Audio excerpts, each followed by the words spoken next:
Forget about gas. You see, I've recently developed the far more serious condition, G.R.A.S. YouTube did reach out to me and inform me that I'm actually not allowed to keep a YouTube channel about synthesizers without talking about buying too much gear, so... And I'm not going to make the same video you've watched about a dozen times about how you should stop buying new gear. And that's not because there's not a lot of good information in those videos that I actually agree with already, it's just because there are really so many of them. I mean, lots and lots of...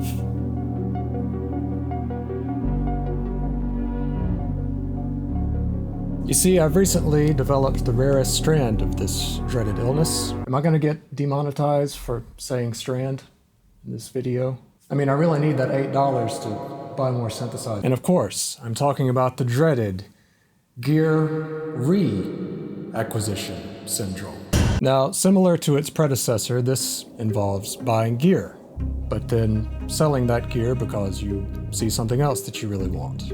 But then missing the first thing because it actually did something that you really liked, even though you started lusting for a new piece of gear. And then selling that thing to buy the first thing again.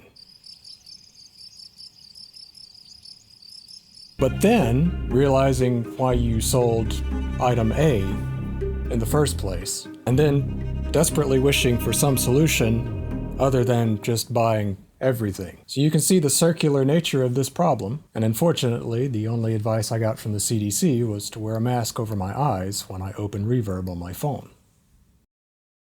Jokes aside, I think there are legitimate reasons to engage in this kind of seemingly cyclical destructive behavior. You see, I live in Mississippi, and despite the fact that we have a nationally syndicated television show where people pretend to fix up houses for old white people, it's actually somewhere between the middle and nowhere. You see, I don't have a place next door like Perfect Circuit to go try out amazing gear whenever I feel like it. So I have to buy and sell to even try out new gear. And as we all know, YouTube demos can only get you so far, except for mine, of course, which are the best. Let's look at some unique features of this sequencer. Let's go ahead and hit play. Maybe it's from mode. Really nice ranges for Now, so much about hardware is how you interact with it, and how that interaction affects your creativity in a positive way. For example, this is the Squarp Hermod.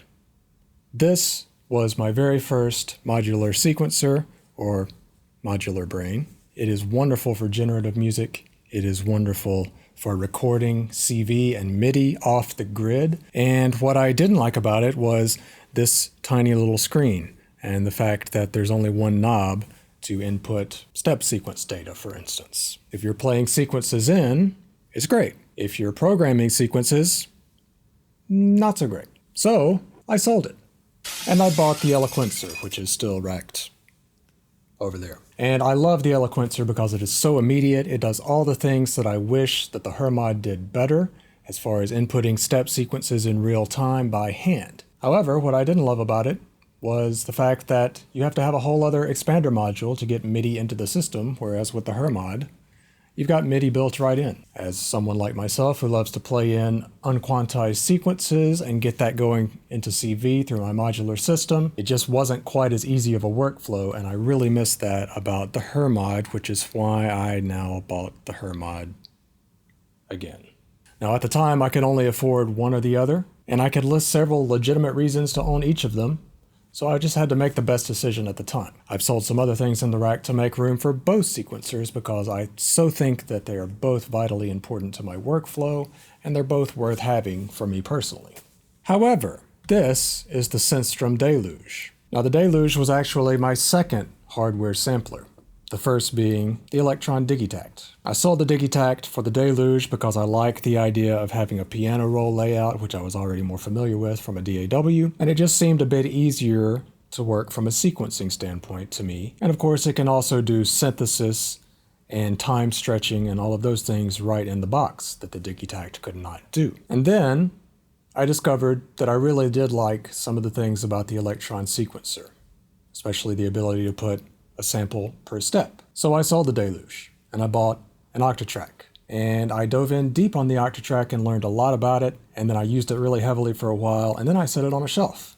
And then I forgot everything about the Octatrack. So I pulled it out again the other day to do something quick and simple and realized that I couldn't remember half of what I learned about it, and then I rage sold it and purchased the Deluge back. And then I realized why I sold the Deluge in the first place.